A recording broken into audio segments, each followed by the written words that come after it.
오늘 본문에 몽학 선생이라 나오죠. 그래서 몽학 선생이라는 제목으로 말씀을 드리겠습니다. 오늘 본문에 초등교사라 기록이 되어 있고 예전 성경에는 몽학 선생이라 번역한 헬라어 스토케이온의 원뜻은 기본 요소, 기본 원리라는 뜻을 가진 그러한 단어이며 이를 의역하면은 살아계신 하나님 외에 인간들이 신뢰하는 모든 것과 그 기초를 지칭하는 그러한 단어입니다. 그러므로 1세기 당시 믿음이 없는 일반 사회에서는 그 시대를 선도하는 철학자들에 의해서 모든 이론의 근원이 되는 근본이 되는 원리 아르케로 사용이 되었거나 아니면 사람들 눈에 확연히 나타내 보이지는 강력하고도 절대적인 이방 신을 상징하는 그러한 뜻으로 사용이 되었던 그러한 단어입니다. 그런데 이와는 대조적으로 갈라디아서 저자는 오늘 본문 4장 1절에 이 스토케이온을 몽학 선생 초등교사라 설명하여 이는 유업을 이을 주인의 아들이 아직 어릴 때에 그 아버지가 정한 때까지 그 집안에 선임되는 종과 후견인 아래 두어서 이들은 장차 주인 될 그를 지도하고 가르치는 자를 일컫는다 그렇게 말하고 있음을 봅니다. 그러므로 성경의 저자 사도 바울은 후자의 편에서 이 단어를 가져와 그리스도인이 예수님을 그리스도로 메시아로 받아들이는 그러한 믿음의 법을 설명하면서 율법을 몽학 선생 혹은 초등학문으로 지칭하여 사용하고 있습니다. 그렇다면 오늘 제가 사도 바울이 왜 이 단어 스토케이온을 사용하여 율법을 초등교사 몽학 선생으로 해석하며 사용하였으며 이는 믿음의 법칙을 설명하는 보충적이고도 아니 대조적인 단어로 사용된 것인지를 한번 설명해 보려는데 오늘은 특히 구약의 절기를 바탕으로 그렇게 한번 설명을 해 보겠습니다. 물론 제 설명에 앞서 구약의 모든 성경의 말씀은 신약의 모형이고 또한 장차 일어날 일에 대한 예표적인 그런 말씀임을 분명하게 말씀을 드립니다. 오늘 우리가 읽은 본문을 자세히 알리면 구약 성경 출애굽기 32장에 보면은 이스라엘 민족에 있어서 하나의 충격적이고도 아주 크나큰 사건이 발생한 것을 봅니다. 바로 모세가 하나님께 받은 두 돌판을 던져 깨트리는 실로 엄청난 그러한 사건입니다. 이 사건은 제가 보기에도 굉장히 아이러니하고 또한 암울한 사건으로서 이 사건의 전말은 이러합니다. 모세는 하나님의 명령으로 이스라엘 민족 전체를 애굽에서 이끌어 유월절을 지키고 또 이스라엘 백성들을 그 애굽 땅에서 이끌고 홍해를 건너서 3개월이 되는 그날에 힘들게 시내 강야에 도착을 합니다.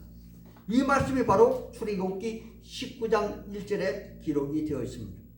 그리고 모세는 하나님의 부름을 받아 시내산에 올라서 십계명을 받아 내려오려는데 이때쯤 이스라엘 백성들은 모세의 형 아론을 꼬드겨서 홍해를 건너게 한 하나님의 형상으로 금으로 신상을 만들어 섬기고자 송아지 우상을 만들었고 그 송아지 우상을 섬기며 즐거워 춤을 추었답니다.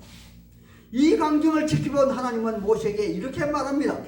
출애굽기 32장 9절에서 10절에 이 백성을 보니 목이 뻣뻣한 백성이로다. 그런즉 너는 내가 하는 대로 두라. 내가 그들에게 진노하여 그들을 진멸하고 모세 너를 큰 나라가 되게 하리라. 이렇게 말입니다. 이게 아멘 해야 되겠죠. 자, 이 아멘을 해야 될까요? 말아야 될까요?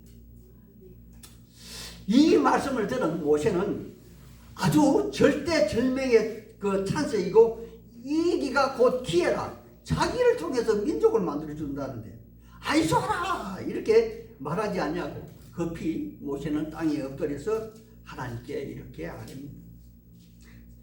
32장 11절에 보면 여호와여 어찌하여 이렇게 이야기합니다. 그 큰 권능과 강한 손으로 애굽 땅에서 인도하여 내신 주의 백성들에게 진노하시나이까.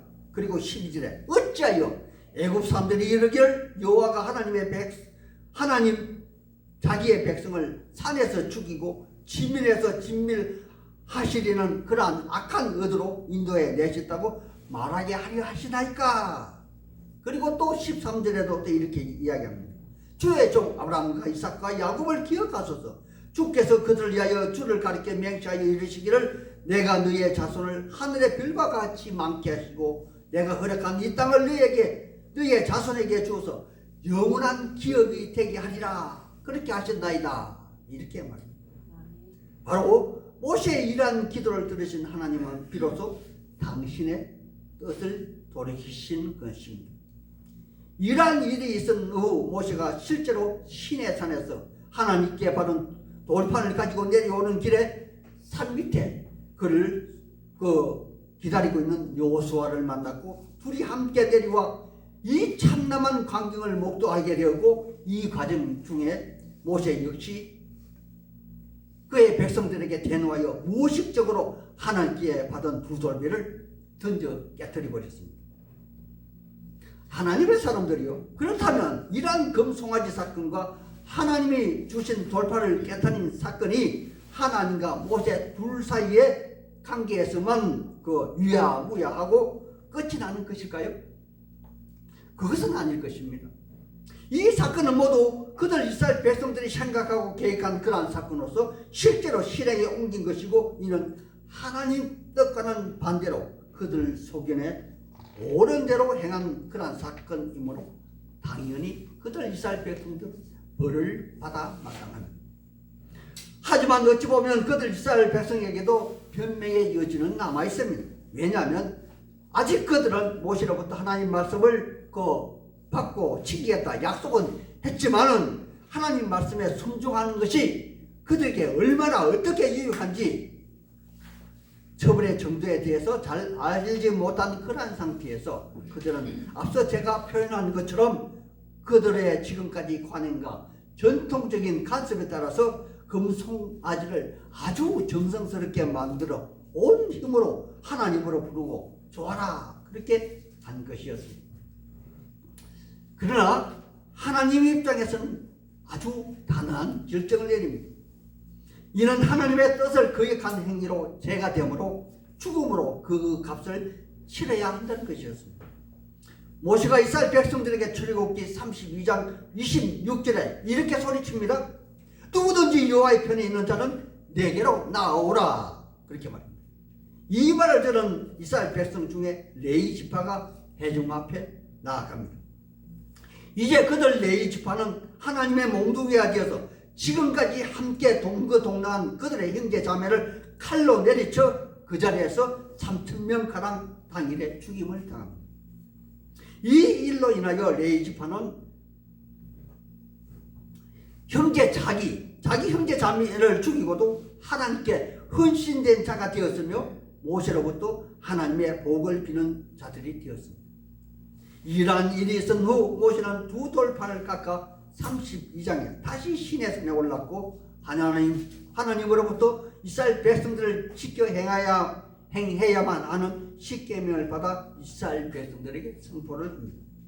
그러므로 하나님으로부터 십계명의 두 돌판은 모세가 두 번 받은 그러한 사건으로 이 사건은 일단락됩니다. 그렇다면 하나님의 사람들이요, 이 사건을 다시 한번 곰곰 생각해 보아야 합니다. 먼저 죄가 무엇이냐 하는 것입니다. 성경에 있어서 죄는 하마르티아라고 번역이 되어 있고, 이 하마르티아라는 말은 관역에서 빗나간 것을 말합니다. 이는 단도직입적으로 우리의 뜻이 아닌 하나님의 뜻이 기준이 되어야 한다는 것입니다. 하나님의 뜻이 관역이고 우리의 뜻은 그 관역에서 빗나갔다 이 말입니다. 따라서 이스라엘 백성들은 하나님의 뜻인 율법이 기준이 된다는 것이므로 율법에 위반되는 모든 것은 죄입니다. 지금 모세는 막 하나님의 법을 이스라엘 백성들에게 전달하려고 하는 그러한 시점입니다. 따라서 모세는 하나님으로부터 직접 받은 십계명은 이스라엘 백성들이 대대로 자손 만대로 지켜 행해야 하는 그러한 율례로서 그들 민족의 행동 지침이 되고 준칙이 되는 그러한 법령입니다. 그런데 여기 이상한 점을 저는 하나 발견했습니다. 오늘 우리의 입장에서 여기 십계명을 포함한 모든 율법은 그들 민족을 단순히 죽지 않게 하며 그들 민족을 보존하는 법이라는 것입니다. 그러므로 율법은 적극적으로 죽은 자를 살리는 그런 법은 아닙니다. 그렇다면 이번에는 하나님이 모세에게 준 이 십계명을 포함한 율법의 진정한 용도와 범위를 살펴보기 위해서 제가 이스라엘 그 3대 절기 중 하나인 오순절 절기에 대해서 한번 알아보았습니다. 지금 현재도 유대인들은 십계명과 율법을 받은 날을 기념하여 하나님이 때때로 지키라 하신 오순절 날을 지키고 있습니다. 따라서 이 오순절 날에는 그들의 관례대로 십계명이 기록된 출애굽기 19장과 20장의 말씀을 읽으며 그날을 엄숙히 보내고 있다고 합니다. 그래서 저도 오늘 우리가 알고 있는 오순절과 또 여기 제가 조금 전에 말씀을 드린 십계명을 주신 그날과 같은지 한번 성경을 한번 찾아보았습니다. 이 오순절은 맥추절이라고도 하는데 레위기 23장에 그 6월절 이후 50일 되는 날이라고 그렇게 기록하고 있습니다. 우리는 출애굽기 19장 1절에 보면 그들 이스라엘 백성들이 시내산에 도착한 지 애굽을 떠난 지 꼭 3개월째 되는 날이라고 그렇게 기록되어 있는 것을 봅니다. 그러므로 그들 이스라엘 민족이 6월절인 아빔을 그 1월 15일 다음날 16일에 애굽을 출발하였기에 정확하게 3개월째 되는 날은 45일 걸쳐서 그들 민족은 시내산에 도착을 한 것입니다. 그리고 이어서 그날에 모세가 하나님께 나아갔고 19장 출애굽기 19장 10절에 보면 하나님은 백성들에게 이틀 동안 몸을 깨끗하게 하라 하시고 제3일을 기다리라 그렇게 말씀을 하셨습니다. 그리고 드디어 20장 1절에 하나님은 빽빽한 구름 속에서 모세에게 십계명의 말씀을 허락하셨던 것입니다. 그러므로 유대인들은 유월절 절기 이후 7번째 안식일이 지난 오순절 날은 이 십계명을 포함한 율법을 그날 받았기에 지금까지 그들은 출애굽기 19장의 말씀과 20장의 말씀을 그날에 읽는다는 것입니다. 그렇다면 이제 신약의 그리스도인의 관점에서 오순절을 한번 살펴보겠습니다. 먼저 출애굽기 12장 21절에 보면은 모세가 이스라엘 모든 장로들을 불러서 그들에게 이르되 너희는 나가서 너의 가족대로 어린 양을 택하여 유월절 양으로 잡고라는 기록이 있습니다. 신약 성경 마가복음 14장 12절에 보면 무교절 첫날 곧 유월절 양을 잡는 날에 우리의 예수님은 마지막 그 제자들과 마지막 만찬을 하시고 그날 저녁에 가롯 유다의 그 고자질로 우리의 예수님은 로마 병정에 잡히셨고 우리 식으로 하면 그 다음 날이죠. 그러나 유대 식으로 하면 유대인은 저녁부터 하루를 치죠. 그러니까 바로 그날 오전에 우리의 예수님은 9시에 십자가에 달리셨고 오후 3시에 돌아가셨습니다. 그리고 제3일에 부활하시고 약 40일간 예수님의 제자들과 함께 하시다가 하늘로 올라가셨으며 그 약속한 날까지 그의 제자들은 약 7일간 마가의 다락방에서 120명의 그 성도들과 함께 있다가 기도하다가 불의 혀같이 갈라지는 성령에 임하시는 날 바로 오순절 날이 도래했다는 것입니다. 그러므로 바로 신약의 그리스도인들에게는 바로 오순절 날이 그리스도인들에게는 성령이 강림하신 그날입니다. 그렇다면 이제 몽학 선생 아니 초등교사가 되는 구약의 율법과 신약의 그리스도의 믿음의 법에 대해서 한번 살펴보겠습니다. 출애굽기 32장에 보면 송아지 사건 이후 하나님의 법을 지켜 행하지 않는 이스라엘 민족은 32장 28절에 레위 족속에 의해서 약 3,000명이 그날 그 자리에서 죽임을 당했습니다. 그리고 신약 사도행전 2장에 보면 베드로 사도가 마가의 다락방에서 성령 체험을 하고 오순절 설교에서 그는 이렇게 이야기합니다. 누구든지 주의 이름을 부르는 자는 구원을 받으리라. 그렇게 선포를 하셨죠. 바로 그날에 성경 기자는 믿고 세례를 받은 자가 약 3,000이나 되었더라 라고 사도행전 2장 41절에 기록하고 있습니다. 그러므로 이 두 사건을 현 상태로 그대로 비교하여 본다면 구약의 율법은 안 지키면 3,000명이 죽습니다. 그러나 철저하게 지켜야 하면 그대로 그들은 보존이 됩니다. 반대로 신약의 예수님의 영인 성령을 받지 아니하였어도 죽임을 당하지는 않습니다. 다만 세례받고 성령을 받으면 하나님의 아들로 인치심을 받는 구원받은 자가 된다는 것입니다. 또 다른 설명을 한번 해보겠습니다. 구약의 그 율법은 아무리 해도 사람들은 다 지켜 행할 수가 없기에 날마다 해마다 짐승을 잡아 속죄제 제사를 드립니다. 즉 이 말은 다른 말로 하면 신약의 말로 하면은 의인은 없나니 하나도 없다는 것입니다. 하지만 신약의 우리의 주인 되신 예수님은 우리의 죄를 위해서 당신의 백성의 죄를 위해서 자신이 직접 십자가에서 감당하셨기에 믿는 우리는 예수 안에서 의인이고 천국에 유업이 있는 하나님의 아들입니다. 그렇다면 이제 율법이 몽학 선생이 되고 초등 교사가 되는 이유, 그러한 이유 세 가지를 제가 생각해 보았습니다. 첫 번째, 구약의 율법은 이스라엘 백성들이 지켜 행해야만 하는 그러한 삶의 지침서입니다. 즉 하나님은 이스라엘 백성들에게 여타 민족과 이웃과 다른 구별된 삶을 사는 거룩한 삶을 살게 하는 그러한 가이드라인이라는 것입니다. 두 번째 율법은 거울입니다. 거울에 비치는 모습은 실제가 아닙니다. 그래서 아무리 만지해도 실제를 경험할 수는 없습니다. 아니 다른 말로 해서 아무리 율법을 지켜 행하고자 하나 죄의 덩어리를 안고 있는 우리 육신의 사람은 그 율법을 다 행할 수가 없다는 것입니다. 그러므로 자신이 죄인임을 깨닫게 하는 그런 제한적 역할을 담당하는 것이 율법입니다.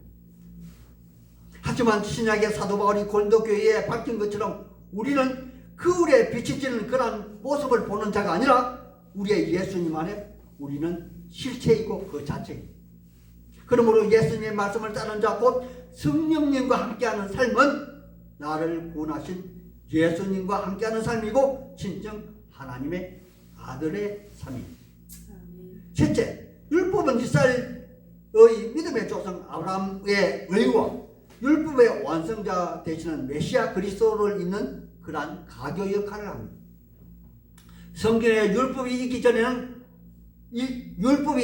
전에 아브라함은 믿음으로 의롭다 함을 받았다 그렇게 기록하고 있습니다. 하지만 믿음으로 반응하지 못한 이스라엘 백성들은 그들의 죄를 메시아 그리스도께 증가시켜 그들의 믿음을 의로 성화시켜야만 했으며 그리스도 예수는 이스라엘 백성들을 위하여 그들의 죄 때문에 당신이 죽임을 당하였고 또한 그들을 의롭다 하시기 위하여 다시 살아나셔서 모든 율법의 완성자가 되셨다는 것입니다. 그럼 결론의 말씀으로 오늘 제목 몽학 선생을 통하여 이 땅, 이 사회는 우리를 몰라주고 애써 우리를 무시하려고 하나 우리는 당당한 하나님의 사람 천국의 아들님을 항시 우리는 자각해야 할 것입니다. 아멘. 다시 한 번 더 강조합니다. 오늘의 말씀으로 이러한 깨달음을 재확인하는 그런 하나님의 아들 됨을 자각하는 그러한 시간 되시기를 우리 주 예수님 이름 받들어 소망하고 축복하는 바입니다. 아멘. 아멘.